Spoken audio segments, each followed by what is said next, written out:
আবারও বিতর্কে নেইমার। এবার তার অপরাধের তদন্তে নামছে সান্তোস ফুটবল ক্লাব। অনুশীলনে নেইমারকে ড্রিবল করায় চর মেরেছেন এমন অভিযোগ ব্রাজিলিয়ান তারকা রবিনিওর 18 বছর বয়সী ছেলের। গত রোববারের ট্রেনিংয়ে ঘটে এমন অপ্রীতিকর ঘটনা। এরপর রবিনিও জুনিয়রের অভিযোগের প্রেক্ষিতে তদন্তের আশ্বাস দিয়েছে সান্তোস। জানা গেছে ট্রেনিংয়ে নেইমারকে ড্রিবল করেন রবিনিও জুনিয়র। এরপরেই নিজের মেজাজ হারান 34 বছর বয়সী ফুটবলার। প্রথমে উত্তেজিত বাক্য বিনিময়ের পর থাপ্পড়ের অভিযোগ নেইমারের বিরুদ্ধে ওঠে। পরিস্থিতি এতটাই উত্তপ্ত হয় যে সতীর্থদের এগিয়ে আসতে হয় দুজনকে ছাড়াতে।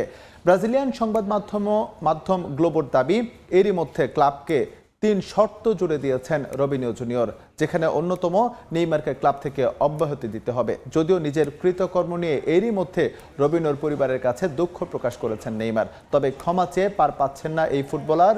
তার বিরুদ্ধে কঠিন সিদ্ধান্ত নিতে পারে সান্তোস।